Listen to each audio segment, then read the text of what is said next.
Hello and welcome to the NPTEL MOOCs course on Foundation for Virtual and Augmented Reality Systems. We are going to continue our discussion on our auditory sense and the immersive experience. So, previously we talked about how sound is relevant for immersive experiences, what is sound and how our auditory sense is structured. So, the physiology of our auditory sense. In this lecture, we are going to learn about other part of the discussion, that is auditory perception, how do we perceive something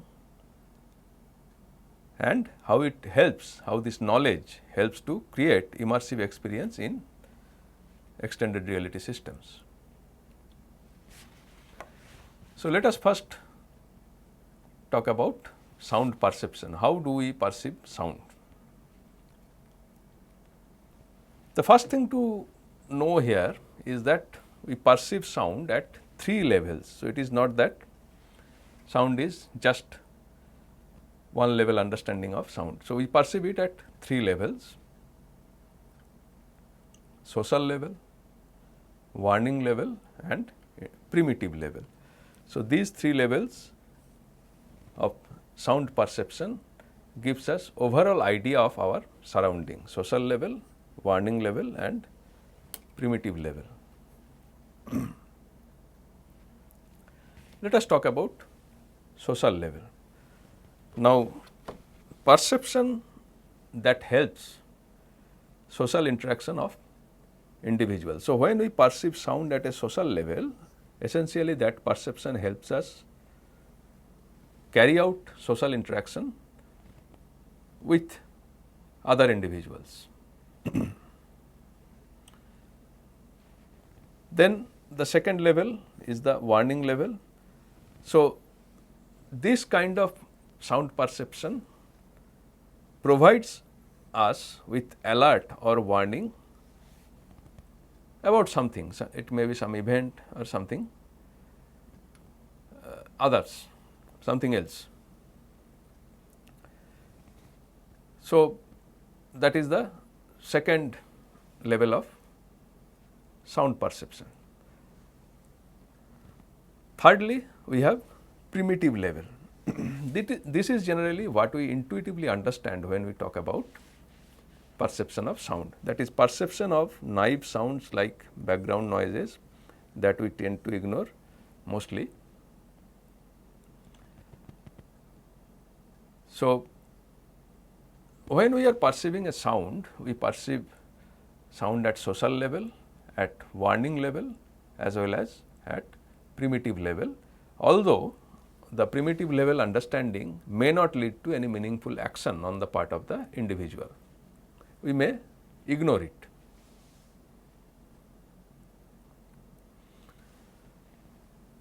Now, when we are trying to generate sound effect in a VR system, say for example, identification of the suitable perception level can help a developer generate suitable auditory effect.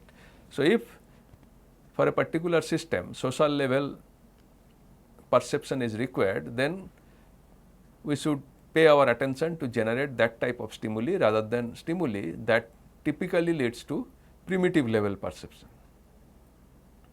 So, we first need to know what kind of perceptual effect is desirable, and accordingly we should try to understand how to generate, we should try to implement how to generate that effect.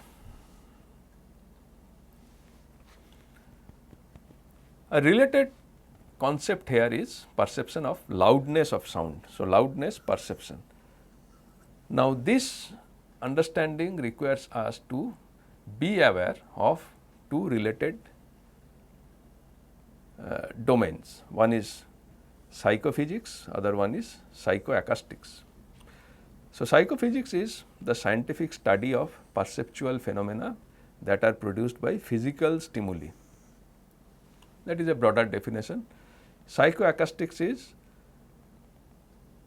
a more specific area of psychophysics, where we can replace the term physical with the term acoustic. So, in other words, psychoacoustics is the scientific study of perceptual phenomena that are produced by acoustic stimuli or sound.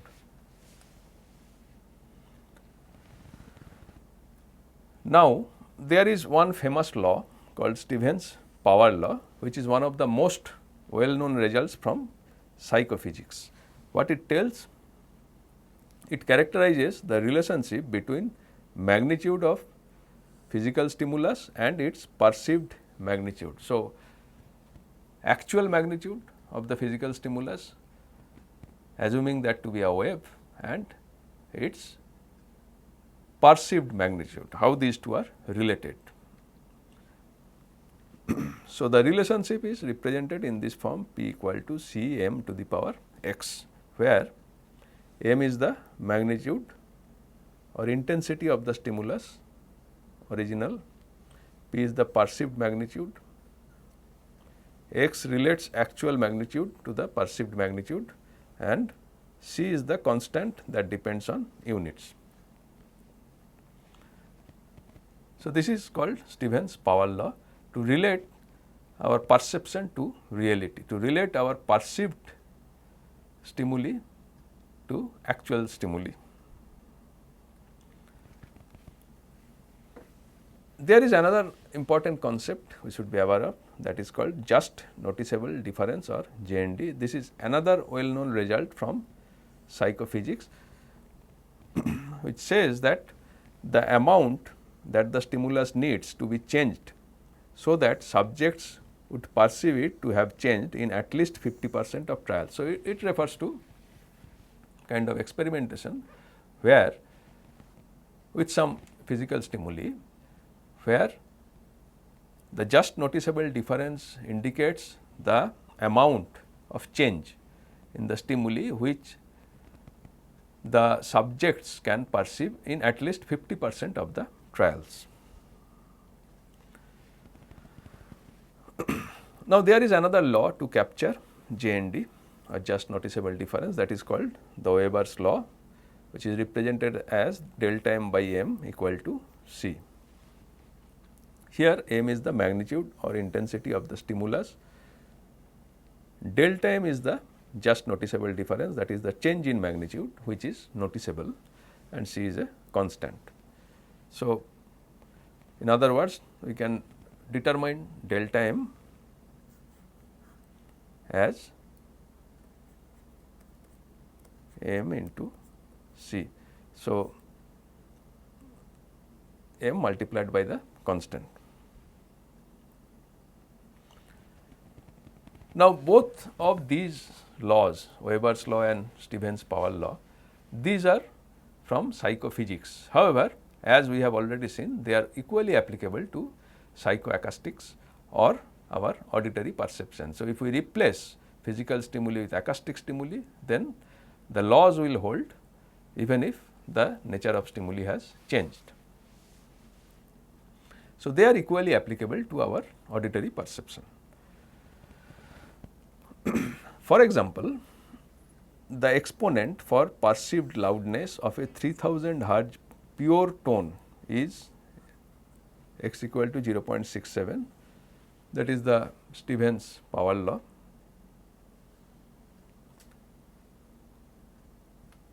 This implies that if a sound increases to a much higher pressure level, we perceive it as only a bit louder. As the exponent is less than 1, so the perception P equal to C m to the power x. So, even if the physical stimuli changes to a higher degree, but perception wise the change will be much more moderate. That is what the power law tells. So, then we can understand that to generate some effect, how much changes we should try to make so that that is perceivable based on this type of psychophysical or psychoacoustic laws. So, such theories can inform us about other issues relevant for generating VR experiences. For example, equal loudness perception as a function of frequency, that we can try to understand based on these laws. As the frequency varies, at what levels are the sounds perceived to be the same loudness? In other words, whether the varying of frequency will have any effect on our perception of the sound that is generated by the system. If we want the change to be perceived, then we have to have the change above just noticeable difference. If we do not want it to be perceived, then of course, it has to be within JND or below JND.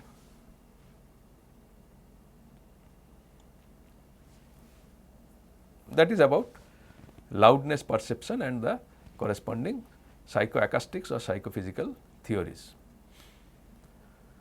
Another perceptual thing is pitch perception. So, sound perception we can perceive at different levels, then loudness perception we can make use of the theories.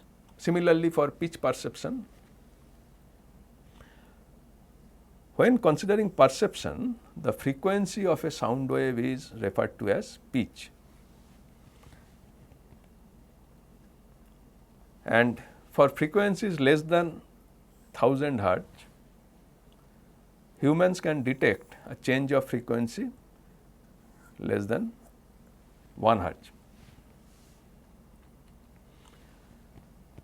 So, the discrimination ability decreases as the frequency increase. At 10,000 hertz, JND is about 100 hertz.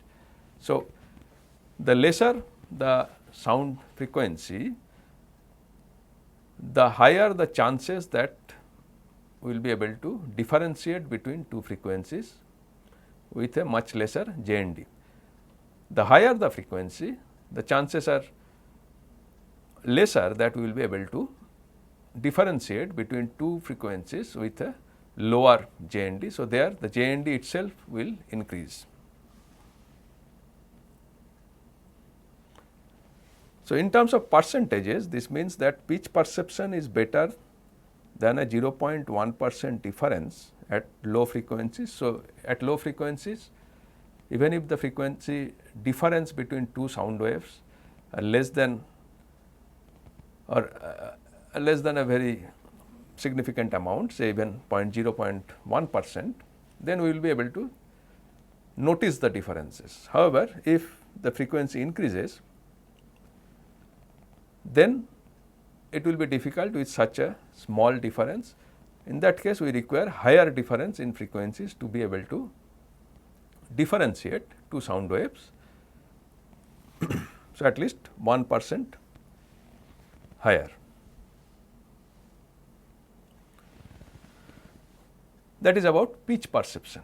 So, we are trying to understand perception of sounds at different levels. So, first overall sound perception can be thought of as can be done at 3 levels: social, warning and primitive. Then when we are talking of loudness perception, we can make use of the theories, well established psychophysical or psychoacoustic theories to design systems. Similarly, for pitch perception, there is another interesting thing about sound perception, that is called localization. Now, this is one of the main area of psychoacoustics, and it deals with estimating location of a sound source by hearing it. So, when we are hearing it, how do we perceive from where the sound is coming? This is crucial for many VR experiences, particularly to give a better idea of orientation and position of other objects with respect to the user's position. Let us try to understand it in terms of an example. Now, if people are socializing then their voices should seem to come, or in other words should be perceived as coming from the mouths of the corresponding avatars. Suppose you are designing one virtual reality environment which is a networked social environment. That means multiple users can participate in the experience simultaneously. We talked about it, that type of experiences earlier, and one way to make them participate is by creating individual avatars. So, you will be seeing multiple avatars in your virtual space, each avatar representing one user. Now, when these avatars are talking to each other or talking to you or your avatar, you as a user should be able to perceive from where the sound is coming. You should be able to perceive that when a particular avatar speaks, that sound is perceived to be coming from the mouth of that avatar. Now, this is called localization, to determine the source of the sound upon hearing it. Why that is required? In order to match the auditory and visual cues, and remember that unless this match is there, it may lead to several problems, including break-in presence as well as cyber sickness in different contexts. Any kind of sound effect such as a car or a zombie approaching should also have matched cues. So, when a car is passing by in a virtual world, so the sound generated by the car should be perceived as coming from that car rather than from some other direction. These are very crucial considerations to have a better immersive experience. Now, J&D concept applied for localization, we can apply the just noticeable difference concept for localization as well to obtain minimum audible angle or MAA.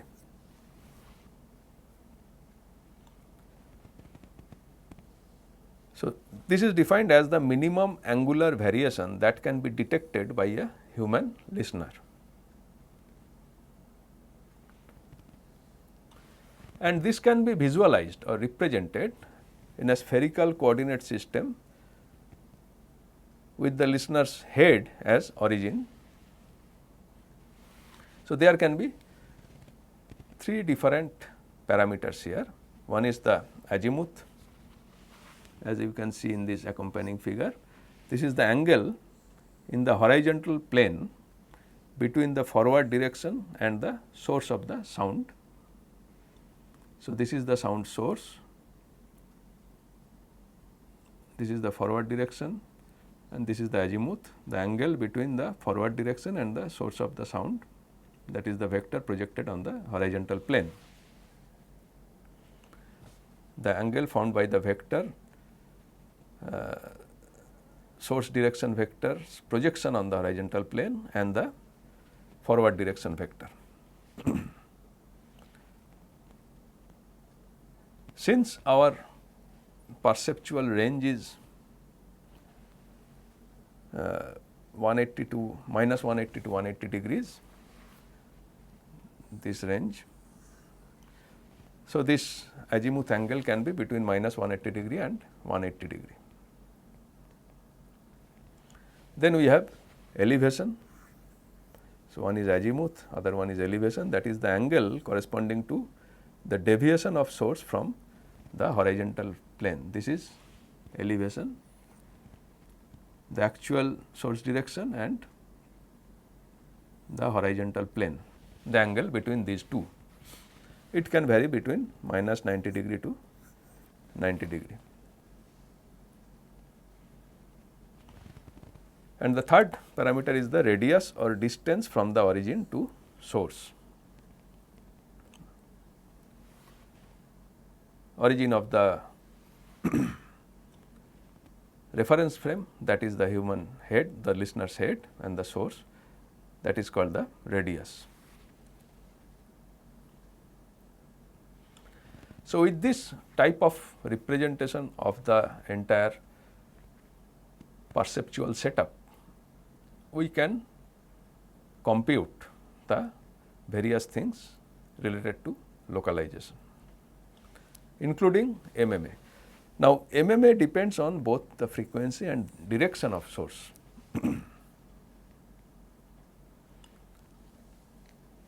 At some frequencies and locations, MMA is down to 1 degree, a very small value, whereas at other combinations, localization can be very difficult and the MMA can be extremely high.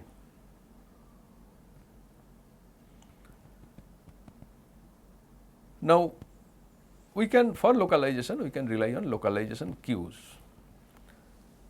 Now, there can be different cues, monaural,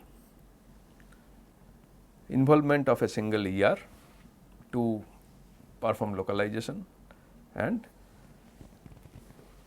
biaural, both ears are involved. So, either we can deploy one ear for localization or we can deploy both the ears. Now, when we are talking of both the ears, biaural cues, one important cue is the ILD or interaural level difference. So, this is the difference in sound magnitude as heard by each ear. For example, one ear may be facing a sound source while the other is in acoustic shadow. So, in that case, magnitude will be different. So, now that acoustic shadow means the wave is not reaching the other ear. It can be caused by an object in front of the source and of course, our position of the head. So, in such cases, interaural level difference can act as a cue to tell us from where the sound is coming. So, because in that case the closer ear which does not have any obstruction would receive a much stronger vibration or the wave, sound wave as compared to the other ear. So, this is one important cue. There can be another cue, that is interaural time difference. So, earlier one was level difference, now time difference, due to difference in sound arrival time to each ear. Now, distance between two ears for an average human head is 21.5 centimeter. So, different arrival times of sound from a source will be there because there is a distance. Sound travels 21.5 centimeter in about 0.6 millisecond, which is very small difference, but still it has been found that such time difference can be utilized for localization. At what time instance sound is reaching to each of the ears, based on that our head is able to perceive the source, locate the source.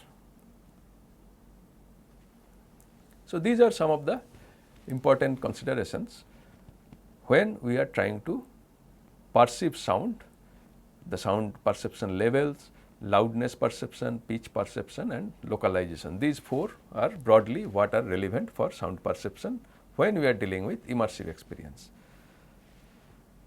The next issue is how we can render sound in extended reality environment.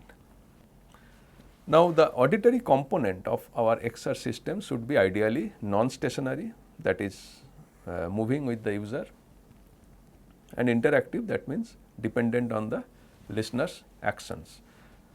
Ideally, these are the things that we want in our XR systems. Now, there is an important concept called HRTF, which stands for Head Related Transfer Functions.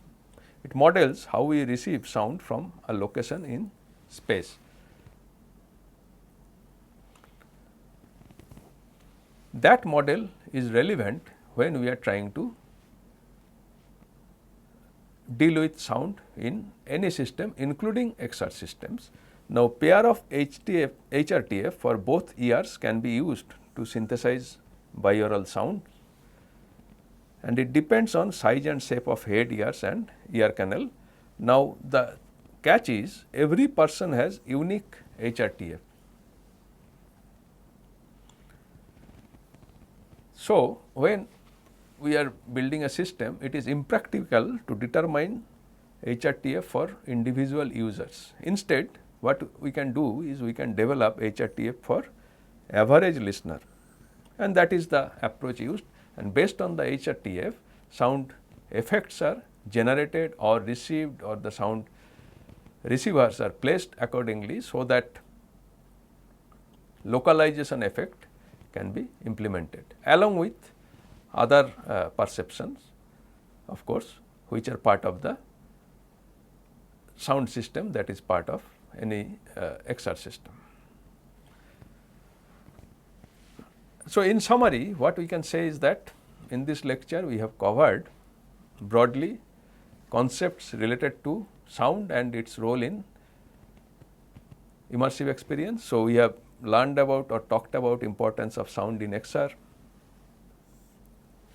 Then we have gone through physiology of our auditory system, that is how our ears are made.